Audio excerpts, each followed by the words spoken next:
وآله الأبرار وأصحابه الأخيار وأزواجه الطيبات الطاهرات. أوصيكم عباد الله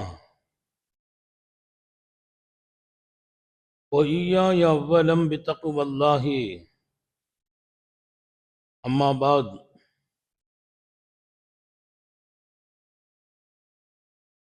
فأعوذ بالله من الشيطان الرجيم.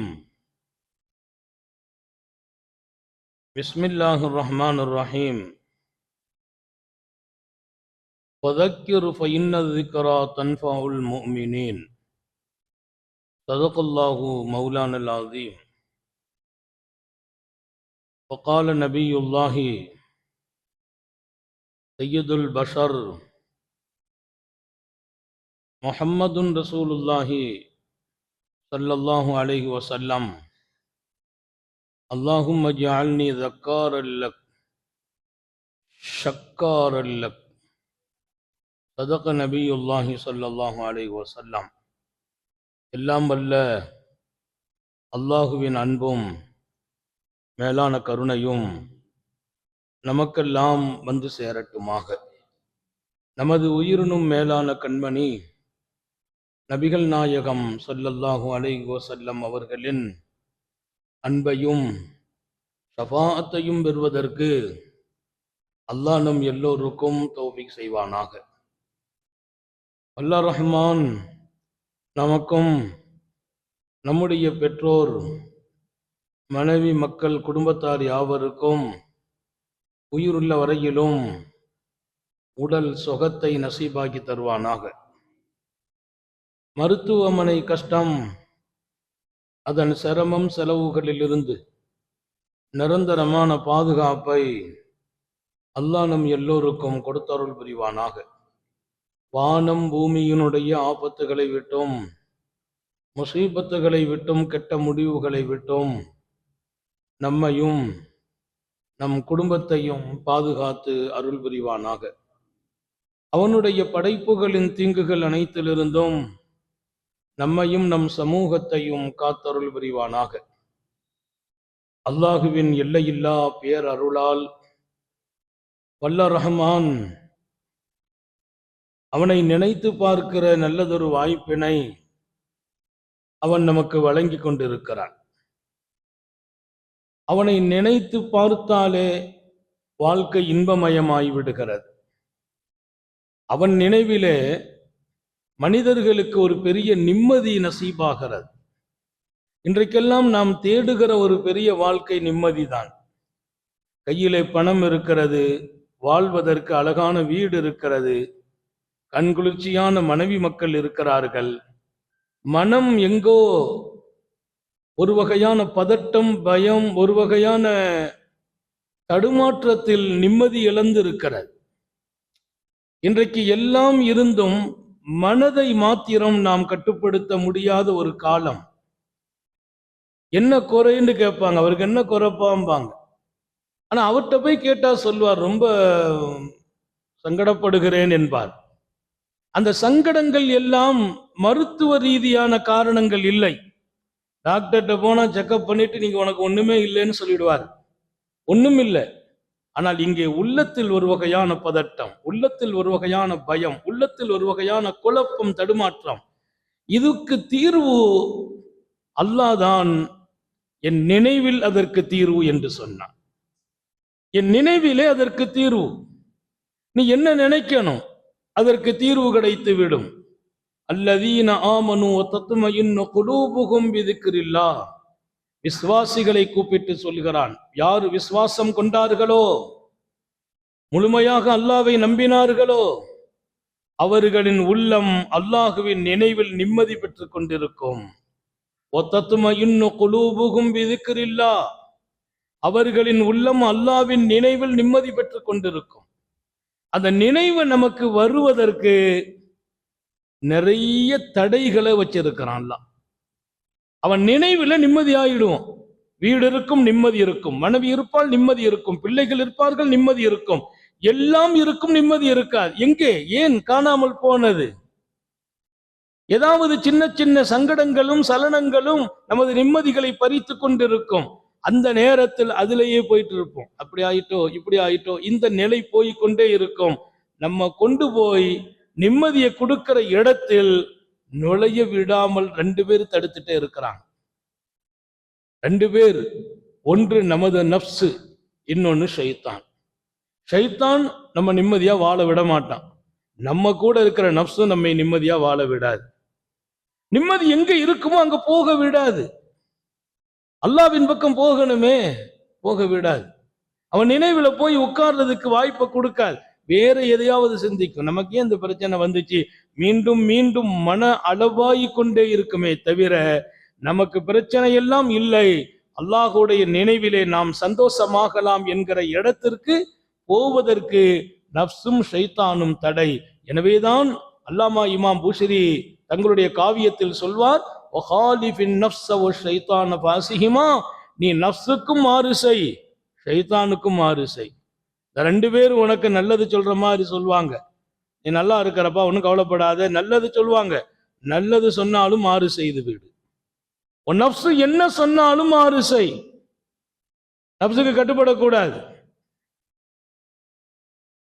இமாமுல் ஆலம் Abu ஹனீஃபத்துல் கூஃபியை பற்றி படித்தேன். மிகச்சிறந்த மாமனிதர். ரசூல் ஸல்லல்லாஹு அலைஹி வஸல்லத்தினுடைய சுன்னத்துகள் அப்படியே பின்பற்றுவாங்க, எதையும் விடுறது இல்லை.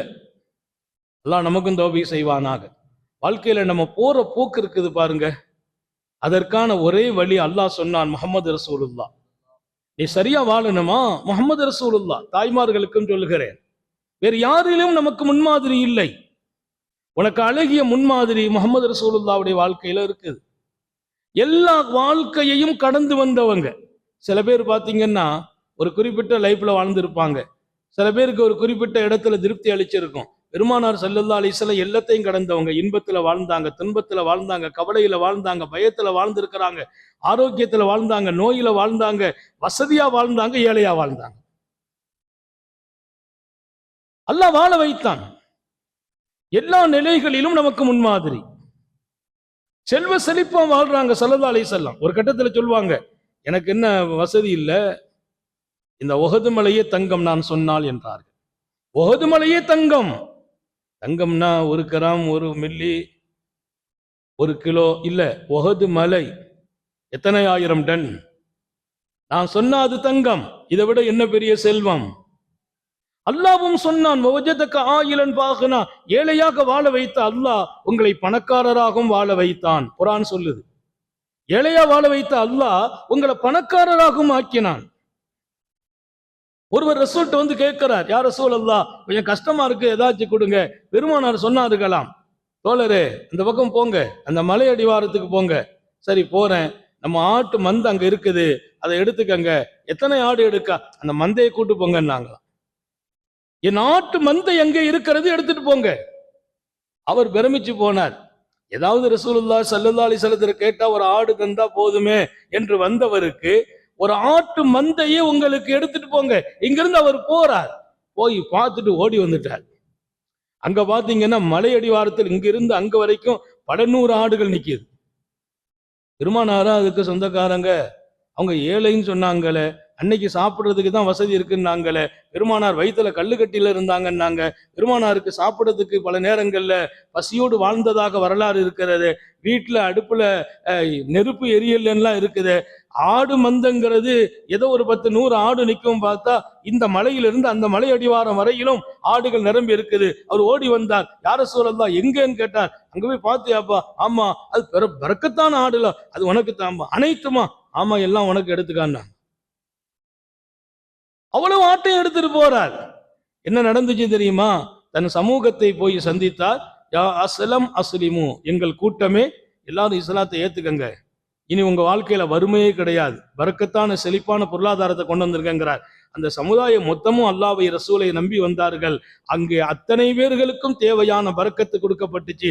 நான் சொல்ல வந்த செய்தி ஒண்ணுதான், உத்தம நபி ஸல்லல்லாஹு அலைஹி வஸல்லம் இத்தனை பெரிய பணக்காரராக வாழ்ந்திருக்கிறார். நான் பின்பற்றுவதற்கு அவர்களை தவிர்த்து வேறு யாரும் இல்லை.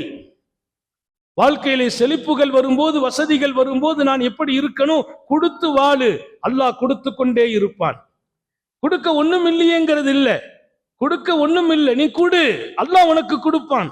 பெருமான் நாட்ட ஒருத்தர் வந்து கேட்டார், அன்னைக்கு ரசூல் கையில இல்ல, உடனே சொன்னாங்க, நீ அலி ரலியல்லாஹு அன்ஹுகிட்ட போய் வாங்கிக்கப்பா. எல்லா நேரத்திலையும் கையில காசு இருக்கவா செய்யும். அவர் வரும்போது ஜேபுல பணம் இல்லை, அலி ரலியல்லாஹு அன்ஹுகிட்ட போய் வாங்கிக்கொள், நான் அலிக்கு கொடுத்துட்றேன்னாங்க. உமர் ரலியல்லாஹு அன்ஹு கொஞ்சம் கோவப்பட்டாங்க. என்ன யா ரசூலல்லாஹ், இருந்தால் கொடுக்கலாம், இல்லைன்னா நீங்க அவர்கிட்ட வாங்கி கொடுத்துட்டு ரெண்டாவது கொடுக்கணும்னா கடன் வாங்கி கொடுக்கணுமா அப்படின்னு கேட்டார் உமர் ரலியல்லாஹு அன்ஹு. அது உம்மத்துக்கு கஷ்டமா போயிடக்கூடாதே, நீ அலி ரலியல்லாஹு அன்ஹுட்ட போய் வாங்கிக்கொள், நான் வரும்போது அலிக்கு கொடுத்துட்றேன்னாங்க. உமர் கேட்கிறாங்க, என்ன நபியே அப்படி சிரமப்பட்டு கொடுக்கணுமான்னு கேட்டாங்க. அதுக்குள்ள வந்தவர் இருக்கிறார் பாருங்க, அவரு சொன்னாராம், அவருக்கு பயம், உமர் ரலியல்லாஹு அன்ஹு கிடைக்கிறத தடுத்துடக்கூடாது போல தெரியுதுன்னு அவர் சொன்னார், அன்பிக் லா தக்ஷ மின் தில் அர்ஷக் கலாலா, நாயகமே நீங்க உமர் சொல்லலாம் கேட்காதீங்க, நீங்க நல்ல மாதிரியா செலவு செய்யுங்க. அவர் சொல்றார், நீங்க நல்ல செலவு செய்யுங்க, அல்லாஹ் யாரு தெரியுமா? அர்ஷுடையவன், அவன் கொடுப்பவர்களுக்கு குறைக்க மாட்டான் என்றார். அவர் சொல்றார், ஒரு சாதாரண கிராமவாசி, நபி அவர்களுக்கு பாடம் சொல்ல வேண்டியது இல்லை. இங்கே படித்து கொடுத்த பாடம் என்ன? உத்தம நபி செழிப்பாக வாழ்ந்த காலத்தில் எப்படி நடக்கிறார்கள்? விசாலமாகவே நடக்கிறார்கள். அல்லாஹ் ஏழையாகவும் வாழ வைத்தான். அப்போதும் கூட அன்னலாரின் வாழ்க்கையில் இல்லை என்று சொன்னதில்லை, இல்லை என்றே சொல்றது இல்லை, கையில காசு இல்லை இல்லைன்னு சொல்றது இல்லை. அல்லாஹ் ஒரு பழக்கம் வச்சிருக்கான், மனிதன் இல்லாத போது கொடுக்கிறான் என்றால் அல்லாஹ் அதற்கு பகரமாக அவனுக்கு கொடுத்து விடுகிறான். கொடுக்கும் போது அல்லாஹ் பன்மடங்கு கொடுத்து விடுகிறான். ஆச்சரியமும் அற்புதமும், அவனுடைய கருணை ரொம்ப விசாலமானது.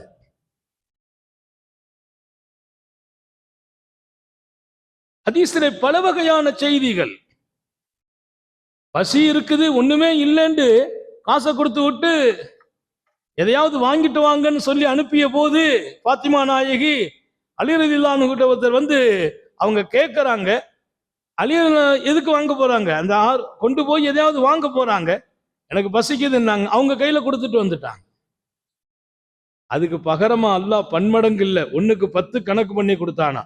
6 திருகத்தை கொடுத்தாங்களாம், அல்லாஹ் 60 கொடுத்தானா. 1க்கு 10 இல்லதான், இல்லாம தான் வந்திருக்கிறாங்க.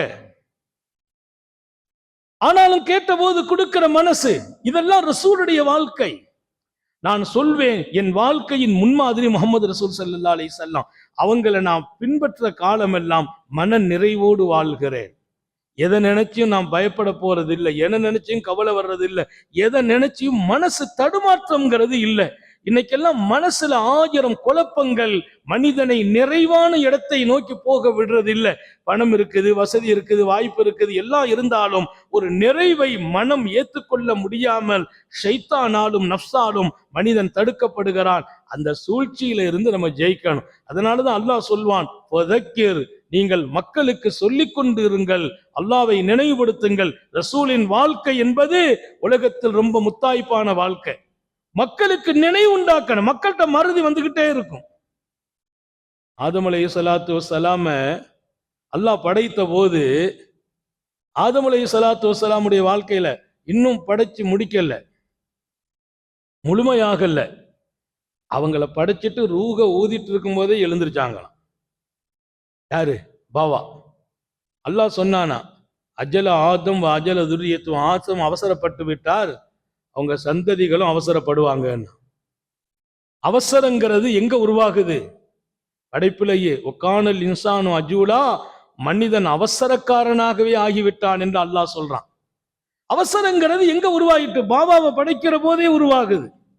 அதே போல இந்த இடத்துக்கு போகாதீங்க, இதை சாப்பிடாதீங்கன்னு அல்லாஹ் சொன்னா, நசிய ஆதம், ஆதம் மறந்தார், நசிய துர்ரியத்து, அவங்க சந்ததிகளும் மறப்பார்கள். அல்லாஹ் சொன்ன விஷயத்தை மறக்கிற இடம் ஆதம் நபிக்கு வந்த போது கியாமத் வரைக்கும் இந்த சந்ததியும் மறப்பார்கள். மறதி நம்முடைய உடலோடு இணைஞ்சிட்டு, மறதிங்கிறது மனித வாழ்க்கையில பின்னி பிணைந்து இருக்குது. எல்லா விஷயம் மறந்து போகும். இன்னைக்கு ராத்திரி நம்ம திக்ரு செய்துட்டு படுப்போம் நினைப்போம், ஆனா கொஞ்ச நேரத்துல மறந்துடும், தூங்கிடுவோம். காலையில எஞ்சி ஆகா ராத்திரி திக்ரு செய்யாம படுத்துட்டோமே. வித்திரு தொழாம இருப்போம், படுக்கும்போது தொழுவோம் நினைப்போம், படுக்கும்போது ஞாபகம் வராம படுத்து தூங்கிடுவோம். நாளை காலையில் யாருக்காவது ஹதியா கொடுக்க நினைப்போம், மறந்துடும், அடுத்த நாள் தான் ஞாபகம் வரும். இங்கே ரசூல் ஸல்லல்லாஹு அலைஹி வஸல்லம் சொன்னாங்க, நல்ல விஷயத்தை செய்யற வாய்ப்பு கிடைச்சிச்சா காலம் கடத்தாமல் உடனே செய்து விடு.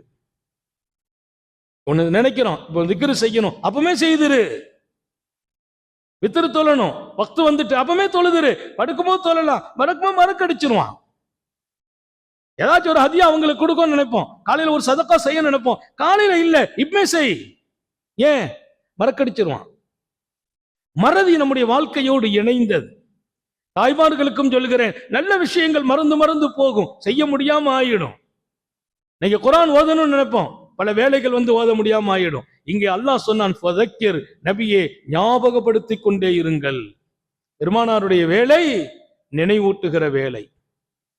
மூமின்கள் மீது அல்லாஹ் வச்சிருக்கிற நம்பிக்கை என்ன தெரியுமா? மூமின்களை பொறுத்த வரையில உபதேசம் சொல்லிவிட்டால், நினைவுபடுத்தி விட்டால் அவங்க அதை கொண்டு பிரயோஜனம் அடைகிற மக்களாக இருப்பார்கள். அப்ப அந்த மறதி வரும்போது ஞாபகம் ஊட்டப்படணும். குடும்பத்துல கணவன் மனைவி எப்படி இருக்கணும்? நாங்க ஸல்லல்லாஹு அலைஹி வஸல்லம், மனைவி மறந்தால் கணவன் நினைவூட்டணும், கணவன் மறந்தால் மனைவி நினைவூட்டணும். அப்படி ஒரு மார்க்கமுடையவர்களாக, மனைவி தூங்கினால் கணவன் எழுப்பட்டும், எழுந்திருக்காவிட்டால் தண்ணீர் தெளித்தாவது தன்னுடைய கணவன் மனைவி எழுப்பிடணும். கணவன் தூங்குனா மனைவி எழுப்பணும், தண்ணீர் தெளித்தாவது எழுப்பி விடுங்கள். ஏன்? ஒரு மனைவி கணவனின் வாழ்க்கையில் அல்லாஹ்வை கொடுக்க வேண்டும், ஒரு கணவன் மனைவியின் வாழ்க்கையில் அல்லாஹ்வின் நினைவை உண்டாக்கணும். ஒத்துழைப்பு எங்க இருக்கணுங்கிறாங்க?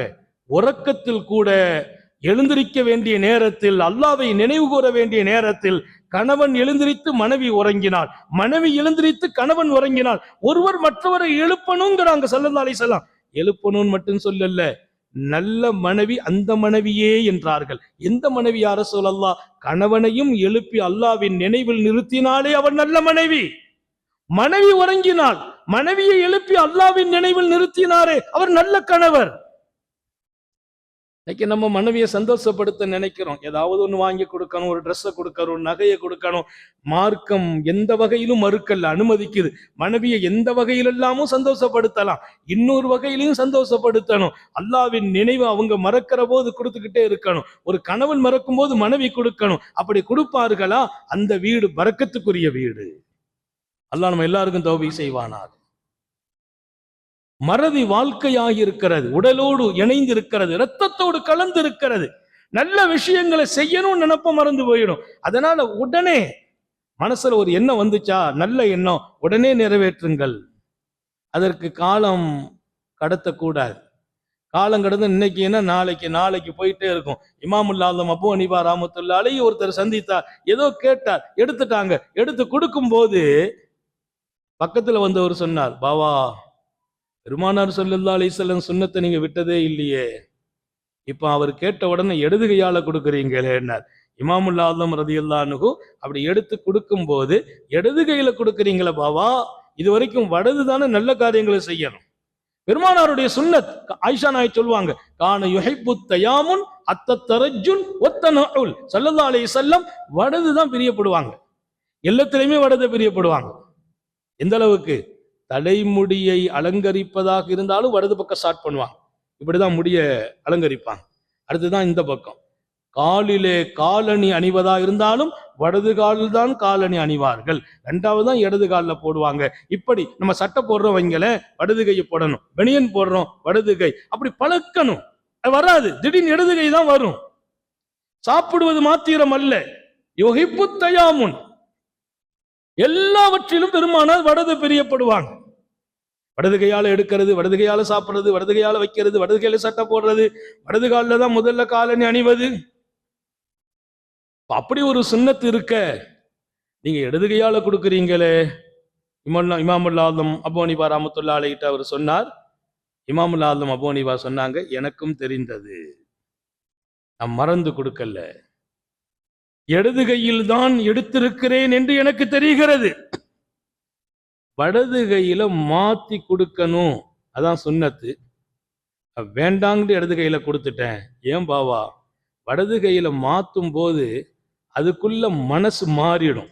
இவ்வளவு கொடுக்கணுமா, இவருக்கு கொஞ்சம் கொடுத்துட்டு நாளைக்கு இன்னொருத்தர் கொடுக்கலாமேன்னு மனசு மாறிடும். இங்கிருந்து இங்க மாத்துறதுக்குள்ள நம்ம மனசு மாறிடும். மனசு மோசமானது.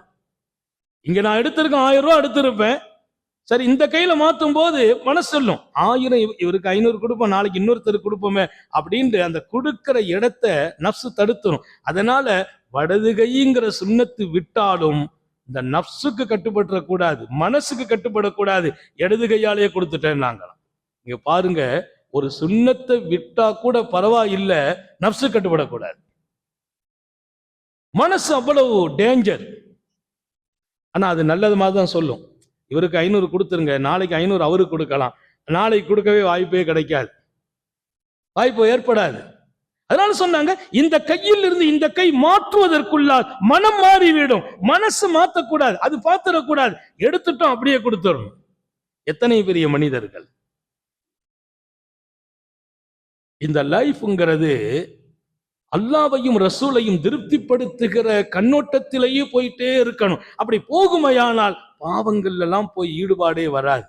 ஹராமான இடத்தை பார்க்க கூட மாட்டோம், ஹராமான சிந்தனை வராது, ஹராமான உழைப்பு வராது, ஹராமான பேச்சு வராது. ஏன்? அல்லாவையும் ரசூலையும் திருப்திப்படுத்துறது என்பதுதான் நம்முடைய டார்கெட், நம்முடைய இலக்கு. அவங்க 2 பேரும் எங்க திருப்திப்படுவாங்க? இன்னைக்கு எல்லாம் மனுஷ வாழ்க்கையை நீங்க பார்த்தீங்கன்னா, அற்பமான உலகத்தினுடைய ஆசைகளால் பல பேர் பின்னி பிணைக்கப்பட்டு ஹராம பேன்றது இல்ல, ஹலால பேன்றது இல்ல. இன்னும் ஒரு பக்கம் என்ன நினைக்கிறார்களோ அப்படியெல்லாம் வாழ்ந்து போய் விடுகிறோம். ஒரு காலகட்டம் வயசு முதிர்ச்சியாகி கொஞ்சம் மௌத்தினுடைய பயம் வரும்போது தான் நம்ம இப்படியெல்லாம் வாழ்ந்துட்டோமே நினைக்கிறாங்க. அவங்க சரியாகிற வாய்ப்பு பல பேருக்கு கிடைக்காம கூட போய் விடுகிறது. அதனால நான் எப்போதுமே ஒரு இலக்கை கொண்டு வாழணும். நான் போற போக்கு அல்லாஹ்வை ரசூலை திருப்திப்படுத்தணும். எதா இருந்தாலும் சரி, மனைவியோடு கையாளும் வாழ்க்கையில் இருந்து, பிள்ளைகளை நடத்துகிற வாழ்க்கையில் இருந்து, இன்னொரு பக்கம் சமூகத்தோடு நடக்கிற வாழ்க்கை, என் சொந்த பர்சனல் வாழ்க்கை, எடுப்பதும் கொடுப்பதும், உழைப்பதும் உழைப்பின்படி வாழ்வதும் எல்லாமே அங்க அல்லாஹ் ரசூல் திருப்திப்படுகிறார்களா? ஒரு துவானும் மினல்லாஹி அக்பர். அல்லாஹ் குர்ஆன்ல சொல்வான், அல்லாஹ்வின் திருப்தி தான் எல்லாவற்றை விட மேலானது. அல்லாஹ் நம்ம எல்லாருக்கும் தௌபீக் செய்வானா. அவனை திருப்திப்படுத்தணும். இன்னொரு விஷயம் என்ன தெரியுமா? உங்க பிரச்சனை என்னவா இருந்தாலும் அவனை திருப்திப்படுத்தி நீங்க வாழ்ந்தா உங்களை திருப்திப்படுத்துற இடத்துல அல்லாஹ் வச்சிருவாங்கிறான். பெரிய பிரச்சனை, என்ன செய்ய போறோம்னு கவலையா இருக்கும். வயசாகி போச்சே, இந்த பிரச்சனையை நம்மளால டீல் பண்ண முடியுமா? வயசான நேரத்துல ஒரு நோய் வந்துட்டு இந்த நோயை நம்ம சரி பண்ண முடியுமா? வயசான நேரத்துல கண் பார்வை மங்குது, இதை சரி பண்ண முடியுமா அப்படிங்கிற ஒரு கவலை வரும். அல்லாஹ் அந்த கவலையை போக்கிறோம் மாத்திரம் அல்ல, அவனை திருப்திப்படுத்தி நீங்க வாழ்ந்தீங்களா, இப்பவும் அல்லாஹ் அந்த பிரச்சனையை ரொம்ப லேசா, நம்ம கற்பனையே பண்ண மாட்டோம், அது சலாமத்தாகி நிம்மதியாகிடும். நீங்க அவனை திருப்திப்படுத்துங்கள். உங்களை திருப்திப்படுத்தும் பொறுப்பு அவனை சார்ந்தது. அல்லாஹ் திருப்திப்படுத்தினால் வாழ்க்கை எவ்வளவு அழகாகும். அவன் எத்தனை மனிதர்களை அவன் திருப்திப்படுத்தி அவர்களை எங்கோ கொண்டு வைத்தான், கற்பனைக்கு எட்டாத இடத்தில் தூக்கி வைத்தான் ரப்புல் ஆலமீன் அல்லாஹ். ரொம்ப ரொம்ப சாதாரண மனிதர்கள், வாழ்க்கையிலே ரொம்ப இலகுவாக லேசாக வாழ்ந்தவர்கள், அல்லாஹ் அவர்களை தூக்கி வைத்த இடம் ஆச்சரியப்பட வேண்டிய இடம். எந்த ஒரு வகையான வாழ்வாதாரமும் இல்லாதவர்களை அல்லாஹ் நாட்டை ஆள வைத்தான். கொஞ்சம் நம்ம பார்வையும் சிந்தனையும் நம்ம மனசுக்கு ஒத்து வாழ்றத 100க்கு 90 இல்லை, 100க்கு 100 விட்டுருங்க. மனசு விரும்புறபடி வாழ்கிற வாழ்க்கை அது ரொம்ப தவறான வாழ்க்கை. அஃபரைத்த மனித்தஹத இலாஹஹு ஹவா அஃப அந்த தக்கூனு அலைஹி வக்கீலா. அவன் மனு இச்சையை பின்பற்றுகிறான் சொல்லல, அவனுக்கு மனு இச்சை தான் தெய்வம் என்கிறான் அல்லாஹ். மனு இச்சை தான் தெய்வம்.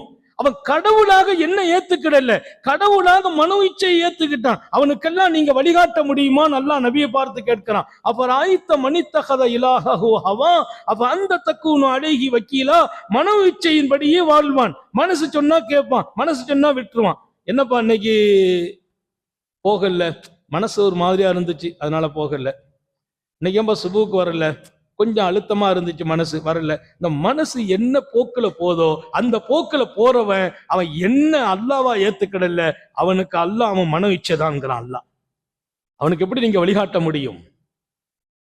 மனசு சொல்லும் இன்னைக்கு போக கூடாது, கொஞ்சம் அசதியா இருக்கும், சுபுல இன்னைக்கு வீட்டுல தொழுவுமேன்னு சொல்லும், அப்ப எழுந்திருச்சு ஓடணும் பள்ளிக்கு. அல்லாஹ் அந்த நேரத்துல நம்மளை பொருந்திக்கிடுவான். எந்த நேரத்துல ரப்பு பொருந்திக்கிடுவான்னு தெரியுமானா தெரியாது. சின்ன செயல். அல்லாமா இப்னு தக்கீனை பற்றி படித்தேன். அல்லாமா இப்னு தக்கீன் ரஹ்மத்துல்லாஹி அலைஹி மிகப்பெரிய சூஃபி, மிகப்பெரிய ஞானி. அவருடைய காலம் முடிந்து அல்லாஹ்வின் தர்பாருக்கு போன போது அவர் சீடர் கேட்கிறார், பாபா அல்லாஹ் எப்படி உங்கள்கிட்ட நடந்தான்? எத்தனை பெரியார்கள் தங்களுடைய ஷேகுமார்களை கனவுல பார்த்து கேட்கிற கேள்வி, அல்லாஹ் எப்படி நடந்தான்? நீங்க உலகத்துக்கே வழிகாட்டினீங்க, நிறைய பேர் அல்லாஹ்வினுடைய நினைவுல வச்சீங்க, உங்கள்கிட்ட அல்லாஹ் எப்படி நடந்துகிட்டான்? அப்படி கேட்ட பல கேள்விகள் வரலாற்றுல பதிவா இருக்குது. அவங்க கனவுல அவங்கள காட்சி அளிக்க வைக்கிறான் அல்லாஹ். இன்னைக்கு நிறைய பேர் நம்ம வாப்பா மூத்தா போனாங்க, அவங்களே பார்க்க முடியல, உம்மா மூத்தா போனா பார்க்க முடியல. ஏன்னா ஒரு அழகான லிங்க் நமக்கிடையே இல்லை. ஆனா அவர் பார்க்கிறார், கேட்கிறார், மா ஃபஅலல்லாஹு பிக், அல்லாஹ் உங்கள்கிட்ட எப்படி நடந்தா? அவங்க பெரிய ஷேக். அவங்க சொன்னாங்க, அல்லாஹ் அவன் தர்பார்ல நிறுத்தினான், எனக்காக என்ன செய்தேன்னு கேட்டான். அல்லாஹ் கேள்வி கேட்டான்னா நம்ம பதிலாம் சொல்ல முடியாது. எனக்காக என்ன கொண்டு வந்தா என்று கேட்டான். ரப்பே 30 ஆண்டுகள் உன் பாதையிலே 30 ஆண்டுகள் உன் பாதையில் தீனுக்காக பாடுபட்டேன்னு சொன்ன. அல்லாஹ் சொன்னா அதுக்குரிய நன்மையை நான் கொடுத்துட்டேன். நான் அதுக்குள்ள நன்மையை 30,000 திர்கம் நான் செலவு செய்தேன் அல்லாஹ்வுடைய பாதையில் உனக்காக என்னார். அதுக்கும் உலகத்திலேயே உனக்கு கூலி நிறைய கொடுத்துட்டம்பா. 30 வருடம் உன்னை ஒரு வக்துல விடாம தொழுது இருக்கேன். 30 வருடம். நான் சொல்ல வர்ற செய்தி, அல்லாஹ் ஒவ்வொருவர்கள்ட்டையும் ஒரு சின்ன சின்ன விஷயத்தை வைத்து அவர்களை எங்கேயோ உயர்த்தி விடுகிறான். 30 ஆண்டுகள் விடாம தொழுதேன், அந்த தொழுகைக்கான கூலி எல்லாம் உனக்கு கொடுக்கப்பட்டு அங்க கொண்டு நிப்பாட்டி வச்சிருக்கேன், எனக்காவது ஏதாவது கிஃப்ட் கொண்டாந்து கேட்பானா அல்லாஹ். நம்ம யாரையாவது சந்திக்க போனா அவங்களுக்கு ஏதாவது கிஃப்ட் கொடுக்கிறோமே, கிஃப்ட் பெருசுனா வேண்டியது இல்லை, ஒரு சின்ன பொருளை கொடுத்தா கூட சந்தோஷம் வந்துடும். பெருமானார் சொல்லுவாங்க, தஹாத்து தஹாப்பு, உங்களுக்கிடையே கிஃப்ட்டுகளை கொடுத்து பழகுங்கள், அன்பளிப்புகளை பரிமாறுங்கள், என்ன கிடைக்கும் தெரியுமா? அன்பே கிடைக்கும் என்றார் அண்ணலம் பெருமானார். நம்ம அண்ணனை சந்திக்க போறோம், தம்பியை சந்திக்க போறோம், அம்மாவை சந்திக்க போறோம். அப்போ போகும்போது ஒரு சின்ன கிஃப்ட் அவங்களுக்கு கொடுத்தீங்க வைங்க, அவங்க நம்ம பேர்ல முஹப்பத் ஆயிடுவாங்க. சொல்றது யார்? நபிகள் நாயகம் ஸல்லல்லாஹு அலைஹி வஸல்லம். தஹாது தஹாபு, நீங்கள் அன்பளிப்புகளை பரிமாறுங்கள், அன்பு ஏற்படும். நான் வீட்டுல பெண்களுக்கும் சொல்றேன், கணவன் கொஞ்சம் கோபமா இருக்கிறாரா, ஏதாச்சும் ஒரு கிஃப்ட கொடுங்க, அவர் முஹப்பத் ஆயிடுவார்.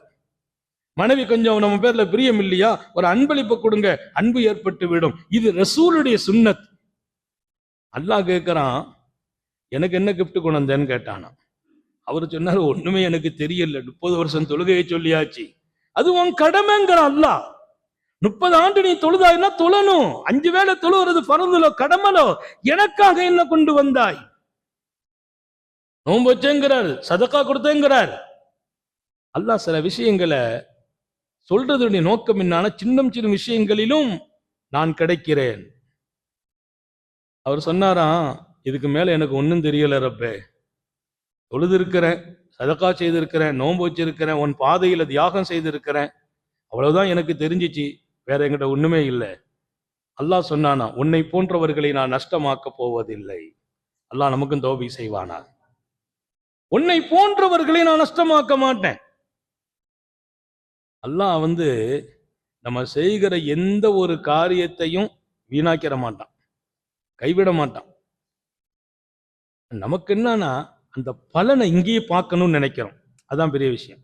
அதற்கான பலன் இங்க பார்க்கணும், இங்க பார்க்கணும்னு நினைக்காதீங்க, அதற்கான பலன் கிடைக்கும், இங்கேயும் கிடைக்கும், அங்கேயும் கிடைக்கும். அல்லாஹ் தௌபீக் செய்வானா.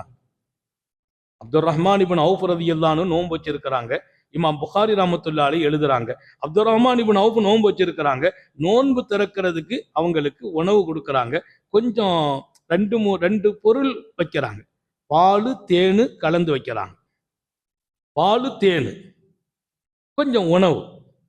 அதை பார்க்கறாங்க, வக்து வந்துட்டு, இஃப்தாருடைய நேரம், நோன்பு திறக்கிற நேரம். அழுதாங்க. யாரு? மதீனாவின் பெண்ணம்பெரிய பணக்காரர் ஹஜரத் ஆயிஷா நாயி துவா செய்தாங்க, அல்லாஹு தாலா அப்துல் ரஹ்மான் இப்னு அவுஃப் அவர்களுக்கு சொர்க்கத்தின் ஜஞ்சபீல் பானத்தை கொடுப்பானாக. யாரு? ஆயிஷா நாயகி. யாருக்கு? அப்துல் ரஹ்மான் இப்னு அவுஃபுக்கு.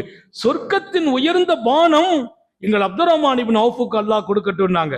ஏன் அப்படி துவா செய்தாங்கன்னா, அவர்களுக்கு சொந்தமான சில நிலப்பரப்புகளை, பல ஏக்கர்களை நபியின் மனைவிமார்களுக்காக அவர் சதக்கா செய்துட்டார். அவருக்கு சொந்தமான நிலம், தோட்டம், பேரிச்சம்பழம், திராட்சை பழம், அப்படி நிறைஞ்ச தோட்டத்தை, இந்த தோட்டம் கண்மணி நாயகம் ஸல்லல்லாஹு அலைஹி வஸல்லம் மனைவிமார்கள் அவங்க ஹயாத்து பூரா இதை அனுபவிக்கணும்னு சொல்லி எழுதி வச்சுட்டார். ஐஷா நாய் சொல்லுவாங்க, எங்களுக்காக அவர் சொத்தை எழுதி வச்சவர் அப்துர் ரஹ்மான் இப்னு அவுஃப், அவருக்கு அல்லாஹு தஆலா சுவர்க்கத்தின் பானத்தை குடிக்க கொடுப்பானாக. அப்படிப்பட்ட சஹாபி, நபியின் மனைவிமார்களின் துஆவை வாங்கிய சஹாபி. பெருமானார் துஆ செய்தாங்களாம், பாரக்கல்லாஹு ஃபீமா அன்ஃபக்த வ பீமா அம்சக்தா. வந்த உடனே மதீனால வியாபாரம் பண்ணாங்க, கொஞ்சம் காசு வந்துச்சு, அதை கொண்டு போய் ரசூலுல்லாஹ்ட்ட கொடுக்கறாங்க. பெருமானார் உடனே துஆ செய்தாங்க, அல்லாஹ் நீ செலவு செய்ததிலும் பரக்கத் செய்வானாக, உனக்காக எதை மிச்சம் வச்சிருக்கீங்க அதுலயும் பரக்கத் செய்வானாக. அவர் சொல்றாரு, அந்த துஆவுக்கு பின்னாலதான் அல்லாஹ் என்ன பெரிய பணக்காரனாக ஆக்கினாங்க. அல்லாஹ் நமக்கும் தௌஃபீக் செய்வானாக. இப்படி எல்லாம் இன்னைக்கு துஆ செய்யறதுக்கு ஆள் வேணும். 2 துஆ கிடைக்குது. எப்படி? பாரக்கல்லாஹு ஃபீமா அன்ஃபக்தா வ ஃபீமா அம்சக்தா. அவர் போய் வியாபாரம் பண்ணிட்டு பாதி அமௌண்ட்டை ரசூலுல்லாஹி ஸல்லல்லாஹு அலைஹி வஸல்லம் கொடுக்கிறார், பாதி அமௌண்ட்டை தன்னுடைய நாளைய செலவுக்கு வச்சுக்கிறார். இப்ப ரசூல் ஸல்லல்லாஹு கேட்ட துஆ என்ன? நீ இங்கே கொடுத்ததிலும் அல்லாஹ் பரக்கத் செய்யட்டும், நீ வைத்திருக்கிறாயே அதிலும் அல்லாஹ் பரக்கத் செய்யட்டும். அல்லாஹ் நம்ம வாழ்க்கையில எப்போதும் பரக்கத் செய்வானா? பரக்கத்து இல்லைன்னா அந்த பொருள்ல எந்த வகையிலும் பிரயோஜனம் இல்லை. 1 லட்சம் ரூபாய் கிடைக்குது, அதுல பரக்கத்து இருக்கான்னு பார்க்கணும். பரக்கத்து இல்லையா அந்த 1 லட்சம் பிரயோஜனம் இல்லை. 10,000 ரூபாய் கிடைக்குது, பரக்கத்து இருக்கா? அந்த 10,000 தான் பாக்கியம். லட்சமா கோடியா என்பதல்ல, கிடைப்பது பரக்கத்தா இருக்கணும். பரக்கத்துங்கிறது அல்லாஹ்வுடைய அருள் பார்வைப்படுகிற பொருள். அருள் பார்வை பட்டுச்சுன்னா கொஞ்சத்திலும் நிறைய நிம்மதி கிடைச்சிடும். நிறைய இருந்து பல பேருக்கு நிம்மதி கிடைக்கலையே. சையதுனா அப்துர் ரஹ்மான் இப்னு அவுஃப் அழுதாங்களாம். ஹாதிம் கேட்கிறாரு, பாவா இஃப்தாருடைய நேரம் வந்துச்சு, எல்லாம் தயாரா இருக்குது, பேரிச்சம்பழம், தண்ணி, தேனு, பால், பாவா அழுதுட்டு இருக்கிறீங்களே, சாப்பிடுங்கன்னாங்களாம். சொன்னாங்க, அப்துர் ரஹ்மான் இப்னு அவுஃப் சொல்றாங்க, நான் நபி பெருமானாரின் சஹாபி முஸ்அப் இப்னு உமைரை நினைத்து பார்க்கிறேன். அவர் குடும்பத்தால் பணக்காரர், மக்காவில் அவர் போன்ற பணக்காரரே இல்லை. முஸ்அப் இப்னு உமைர் மக்காவின் பெரிய பணக்காரர். அவர் ஒரு வீதியில போயிட்டார், அதுக்கு பின்னால இன்னொருத்தர் போனார், இங்கே முஸ்அப் இப்னு உமைர் போயிருக்கிறார் என்று சொல்வார். காரணம், அவர் போய் 10 நிமிஷத்துக்கு பின்னால யாரு பின்னால போனாலும் அந்த மனம் அந்த சந்தில நிற்கும். அவ்வளவு உயர்ந்த நறுமணம் உடலிலே தடவி செல்லக்கூடியவர் தான் அந்த முஸ்அப் இப்னு உமைர். அத்தனை பெரிய பணக்காரர். ஆனால் அவர் அல்லாஹ்வுடைய ரசூல் மேல நம்பிக்கை வந்துச்சு, அல்லாஹ்வுக்காக தன் வாழ்க்கையை திறக்கிறார். வீட்டுல அவர் அல்லாஹ்வுடைய நபியை போய் பார்க்க போனார். பார்த்த உடனே அந்த குடும்பம் சொல்லிட்டு, நீ முஹம்மதை பார்க்க போக கூடாது, பார்க்க போனா உனக்கு வீட்டுல இடம் இல்லைன்னாங்க. அவர் சொன்னார், வீடும் வேண்டாம் இடமும் வேண்டாம், எனக்கு வேண்டும் அல்லாஹ்வும் முஹம்மதும். அல்லாஹ் நமக்கு தௌஃபீக் செய்வானார். ஒரு பெரிய பணக்கார குடும்பத்தில் பிறந்த முஸ்அப் இப்னு உமைர் வீட்டுல பிடிச்சு கட்டி போட்டாங்க. வெளியிலே விட மாட்டேன்னாங்க. கைத்தை அவுத்துட்டு போயிட்டார். போய் நபியை போய் சந்திக்கிறார். வீட்டுக்கு வந்தவுடன் தந்தை சொன்னார், இனி இந்த வீட்டுல உனக்கு இடம் இல்லை, சொத்துல பங்கு இல்லை, நீ என் பிள்ளை இல்லைங்கிறார். அப்படியே போனார். அவரை வீட்டுல கூப்பிட்டு ஆடையை களைகிறார். ஏன்? இந்த ஆடை நான் வாங்கி கொடுத்த ஆடை, இந்த ஆடையோடு நீ போக கூடாது என்று ஆடையை களைஞ்சு நிர்வாணமாக்கி போ முஹம்மதுட்ட அப்படின்ன போது அவர் வெக்கப்பட்டு குனிந்து நிற்கிறார். அப்படி கோபத்துல தந்தை எல்லாத்தையும் கலட்டின போது அவங்க தாயார், அவங்களுக்கும் இவர் போறது பிரியம் இல்லை, ஆனா பெத்த தாய் இல்லையா, பெத்த மனம் பித்து பிள்ளை மனம் கல்லும்பாங்க, பெத்த தாய் இல்லையா, அந்த அம்மா ரகசியமா பின்புறமா ஒரு துணியை மட்டும் தூக்கி போட்டு, இந்த துணியை நீ கட்டிக்க அப்படின்னாங்களாம். அதை மட்டும் உடல்ல கட்டிட்டு ரசூலுடைய தர்பாருக்கு வந்து அன்னலார் இடத்தில் விஷயத்தை சொல்ல, அன்னலார் சொன்னார்கள், அல்லாஹ் உன்னை கண்ணியப்படுத்தி விடுவான் என்று. பெருமானாரின் துஆ. அவர் அங்கிருந்து புறப்பட்டார், மதீனா வருகிறார். மதீனாவில் எத்தனை பெரிய பாக்கியம்! உஹது போர்க்களத்தில் இஸ்லாமிய கொடியை அவர் கையில் அல்லாஹ் கொடுக்க வைத்தார். இஸ்லாமிய கொடி அவர் பிடித்து இருக்கிறார். ஒண்ணு விளங்கிங்க, அல்லாஹ் தான் வேணும், ரசூல் தான் வேணும்னு வீடு வேண்டாம், சொத்து வேண்டாம், சுகம் வேண்டாம், வேண்டாம், பெத்தவங்களே வேண்டாம், நீ என்னை ரப்ப விட்டும் தடுத்தாயா, முஹம்மதை விட்டும் தடுத்தாயா, அவர்கள் தான் என் உயிர், அவர்கள் தான் என் இலக்கு. அதான் வாழ்க்கை. அல்லாவை தேர்ந்தெடுத்தவர்கள், ரசூலை தேர்ந்தெடுத்தவர்கள் நஷ்டப்பட்டதில்லை. அல்லாஹ் நஷ்டப்படுத்துறதும் இல்லை, மகிழ்ச்சி இழக்க வைப்பதில்லை. ஒன்று தெரியுமா, அந்த வாழ்க்கையில பரக்கத்தை கொடுத்துறான். நேரா மதீனா வருகிறார். மதீனாவில் பெண்ணும் பெரிய சஹாபாக்கள் எல்லாம் இஸ்லாத்தை மதீனா வாசிகள் ஏற்றுக்கொண்டதற்கு காரணமே முஸாப் இப்னு உமைர். அல்லாஹ் எங்க கொண்டு வச்சுட்டான் பாருங்க. பெருமானாரே மதீனா வரல, முஸாப் இப்னு உமைர் போய் மதீனாவுல இஸ்லாத்தை சொல்றார். முஸாப் இப்னு உமைர் கையை பிடிச்சு பல பேர் களிமா சொல்றாங்க. இவர் பணக்கார வீட்டுல பணத்துக்காகவும் வீட்டுக்காகவும் குடும்பத்துக்காகவும் நறுமணத்தை பூசிட்டு வாழ்ந்திருந்தால் இந்த கண்ணியம் கிடைச்சிருக்குமா? மதீனாவின் தலைவர்களா இருந்தாங்க பாருங்க, அவங்க களிமா சொன்னது இவங்க கையை பிடிச்சு சொன்னாங்க. பெருமானார் அவ்வளவு பெரிய கண்ணியத்தில் வைக்கிறாங்க.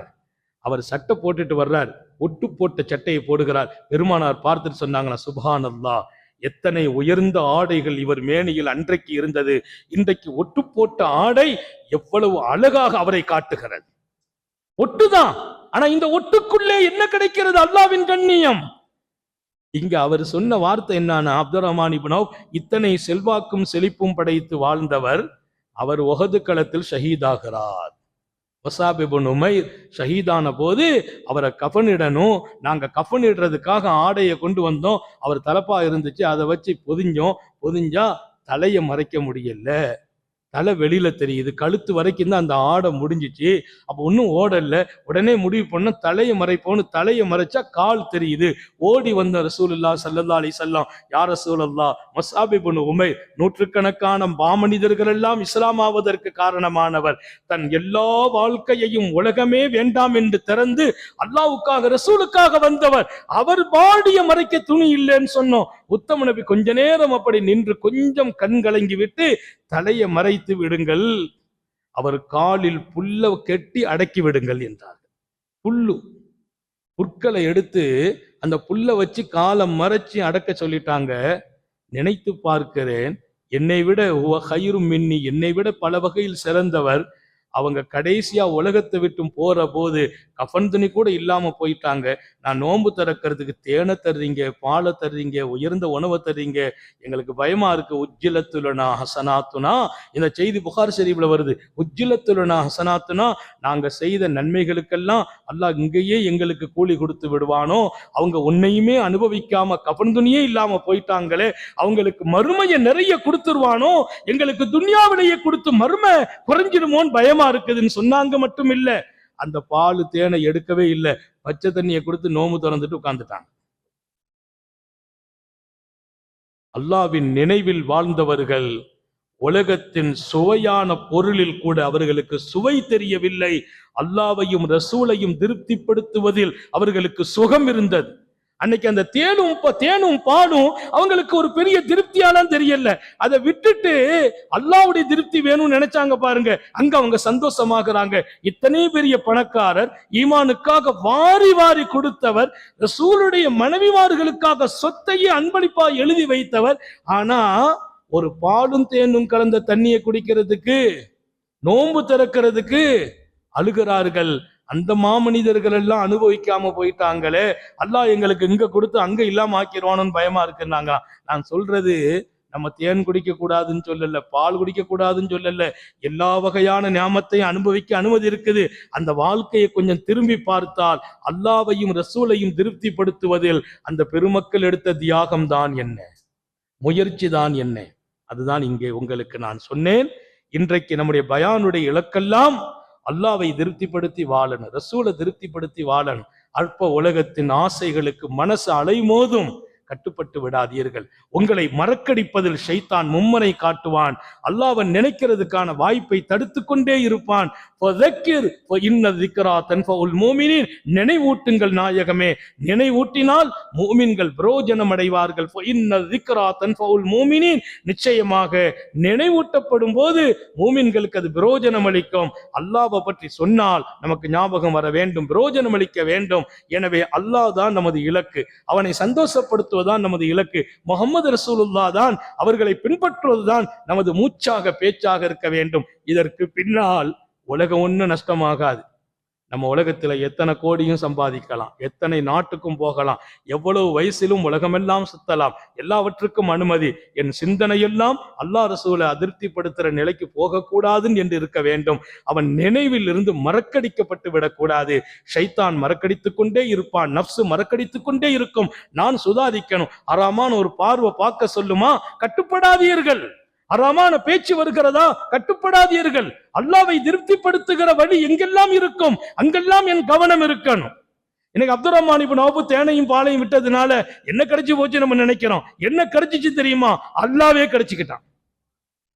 அல்லாஹ்வுக்கு தெரியும் என்ன தேனும் பாலும் என் ரப்பு அப்படியெல்லாம் மனிதர்கள் வாழ்ந்து போயிட்டாங்களே, நான் அப்படியெல்லாம் வாழக்கூடிய வாழ்க்கையில எனக்கு முன்னால் அவங்க கஃன் துணியே இல்லாம போயிட்டாங்களே, கோடிக்கணக்கான சொத்து வச்சிருக்கிறேன்னு நினைச்சாங்க. நினைச்சு அல்லாஹ்வுக்காக ரெண்டையும் வேண்டான்னாங்களா, அல்லாஹ் அவங்க வாழ்க்கையில வசந்தமான காலத்தை கொடுக்கறான். எப்படி கொடுக்கறான்? அப்துல் ரஹ்மான் இப்னு அவுஃப் ரலியல்லாஹு அன்ஹுவை கொண்டு பல்லாயிரம் பேர்கள் பிரயோஜனம் அடைய வைத்தான். அல்லாஹ் ஒன்னும் கைவிடுறது இல்லை. ஒரு செகண்ட் நம்ம நஃப்ஸுக்கு மாறு செய்யணும். 1000 செகண்ட் அல்லாஹ் நம்முடைய வாழ்க்கையில் வசந்தமான காலத்தை கொடுத்து கொண்டே இருப்பான். ரப்புல் ஆலமீன் எப்போதுமே ஒரு திருப்தியான வாழ்க்கை வாழுவோம். உலகத்தில் எல்லாம் இருந்தும் நாம் இழந்திருக்கிற நிம்மதி கிடைப்பதற்கு அல்லாஹ்ன்னு சொல்லுங்கள், அவன் நினைவிலேயே வாழுங்கள். இன்பம் வந்தாலும் அவனை நினையுங்கள், அந்த இன்பம் அழகாகும். துன்பம் வந்தாலும் அவனை நினையுங்கள், அந்த துன்பம் நீங்கிவிடும். இன்பம் அழகாகணும், துன்பம் நீங்கணும். அல்லாஹ்வை நினைத்து பாருங்கள். நினைக்கிறதுங்கிறது அல்லாஹ்ன்னு சொல்றது மட்டும் இல்லை, என் ரப்பு இருக்கிறான், எனக்கு என்ன கவலை சொல்லுங்கள். அவன் உங்கள் கவலையை அடியில் புதைத்து விடுகிறான். எல்லாம் அல்ல அல்லாஹ் அவன் நினைவை உதயத்தோடு, மூச்சோடு, பேச்சோடு, சிந்தனையோடு ஆக்கி வாழ தௌஃபீக் செய்வானாக. எதுக்கெடுத்தாலும் மனசு உடைஞ்சி சோதனையாகி நம்ம என்ன செய்ய போறோம், இனி நம்மளால என்ன செய்ய முடியும், மௌத்து வரைக்கும் என்னால என்ன முடியும்லாம் நம்ம நினைக்க கூடாது. எல்லாம் முடியும், என்னால் எல்லாம் முடியும். அல்லாஹ்ட்ட நான் கேட்கறது, ரூஹு பிரிகிற வரையிலும் நம்ம ஹித்மத் செய்துட்டே இருக்கான், உழைச்சுக்கிட்டே இருக்கான், சம்பாதிக்கணும். ரூஹு பிரியும் வரையிலும் வணங்கணும். ஏன்? அல்லாஹ்ட்ட கேளுங்கள், அல்லாஹ் கொடுத்து கொண்டே இருப்பான். அவனை மறந்து மட்டும் வாழ்ந்து விடாதீர்கள். உங்களை கடைசி வரைக்கும் அல்லாஹ் இயக்கி கொண்டு இருப்பான். உங்களை இயக்குகிறவனை மறந்தால் நிலைமை என்னாகும்? நிலைமை என்னாகுங்கிற. அதனால அவன் நினைவுக்கு ஆபத்து வரும் இடத்தை விட்டும் விலகி விடுங்கள். உங்களை அவன் இந்த உலகத்தில் எப்போ ஏதாவது கவலை வந்துச்சா, பிரச்சனை வந்துச்சா, அல்லாஹ் இருக்கிறான்னு சொல்லுங்க. அல்லாஹ் உங்களை கைவிட போவதில்லை என்ற சோபனத்தை தாய்மார்களுக்கும் சொல்லுகிறேன். மறந்தும் எனக்கு ஏன் இந்த சோதனை எல்லாம் கேட்டுறாதீங்க. உங்க சோதனைக்கு பின்னால் உங்கள் வாழ்க்கையை ஒளிமயமாக்க காத்திருக்கிறான் அல்லாஹ். யாருக்கும் சோதனை அவன் கொடுக்கிறதே இல்லை. அந்த சோதனையை கொடுத்தால் அதுக்கு பகரம் உயர்ந்த நிலையை கொடுக்காம விடுறது இல்லை. சோதனையை கொடுத்தால் தாங்குவீர்களா? இனி உங்க வாழ்க்கை வசந்தமாகும். அல்லாஹ்வுடைய வேலை அதுதான். நான் கொடுத்தவன் தாங்கிக்கிட்டான்ல, இனி நல்ல வாழ்க்கையை கொடுத்துரும்பான். தாங்கி கொள்ளக்கூடிய சக்தியை நம்ம அல்லாஹ்ட்ட கேட்கணுமே தவிர, அதான் நான் சொன்ன அல்லாஹ்வை திருப்திப்படுத்துறது. எல்லாம் அல்லாஹ் தௌஃபீக் செய்வானாக, கஷ்டங்களை போக்குவானாக, சஞ்சலங்களை நீக்குவானாக. அவன் நினைவோடு நம்மை எப்போதும் வாழச் செய்வானாக. விடும் மூச்சும் எழும் பேச்சும் அவன் சிந்தனையாக்குவானாக. ஓடும் இரத்தத்திலும் அவன் அன்பு கலந்து ஓடச் செய்வானாக. நாம் யார் என்பதை தாண்டி நம்முடன் அவன் இருக்கிறான் என்கிற உயர்ந்த எண்ணத்தை கொண்டு வாழ்வோம். அல்லாஹ் நம்மை இன்னும் உயர்வாக்கி வைப்பானாக. நீண்ட நெடிய நாட்கள் நோய் நொடிகள் இல்லாமல் உடல் ஆரோக்கியத்தோடு, மனநிறைவோடு, இன்பத்தோடு அல்லாஹுவை நின்று வணங்கி வழிபட்டு வாழும் நசீபையும் பாக்கியத்தையும் எல்லாம் அல்லாஹ் உங்களுக்கும் எனக்கும், நம்மை ஈன்றெடுத்த தாய் தந்தையர்களுக்கும், நமது மனைவி மக்கள் உற்றார் உறவினர் யாவருக்கும் கொடுத்தருள் புரிவானாக. நமது உயிரினும் மேலான கண்மணி காத்தமுன் நபியின் சர்க்காரை ஆலம் சுந்தர நபிகள் ஸல்லல்லாஹு அலைஹி வஸல்லம் அவர்களை கனவிலும் நனவிலும் கண்டுகளிக்கும் பெரும் பாக்கியத்தை அல்லாஹ் நம் எல்லோருக்கும் கொடுத்தருள் புரிவானாக என்ற நல்ல துஆக்களோடு உங்கள் எல்லோருடைய துஆவை ஆதரவைத்து, குறிப்பாக சங்கை மிக்க நமது பள்ளியின் இமாம் ஹதரத் விருந்தகை உட்பட இந்த நிர்வாக பெருமக்கள் ஒரு அழகான முயற்சியை இங்கே ஏற்பாடு செய்திருக்கிறார்கள். அல்ஹம்துலில்லாஹ். நிரம்ப ஆண்களும் வந்திருக்கிறீர்கள், சிறப்பான தாய்மார்களும் வந்திருக்கிறார்கள். அல்லாஹ் இந்த நிகழ்ச்சிக்கு காரணமாக இருந்த நிர்வாகிகள், பொறுப்பாளர்கள், ஏற்பாடு செய்தவர்கள் அத்தனை பேர்களுக்கும் சிறந்த பகரத்தை வழங்குவானாக. இதை கொண்டு பிரயோஜனம் அடைந்தவர்களாக நம்மை ஆக்கி வைப்பானாக. இனி நம்ம வாழ்க்கையில நமக்கு யார் இருக்கிறார் என்ற எண்ணமே வரக்கூடாது. நமக்கு யார் இல்லை, படைத்தவனே இருக்கிறான்கிற நம்பிக்கை பிறக்க வேண்டும். அத்தனை நம்பிக்கை அல்லாஹ் நசீபாக்கி தருவானாக. அஸ்ஸலாமு அலைக்கும் வரஹ்மத்துல்லாஹி வபரகாத்துஹு.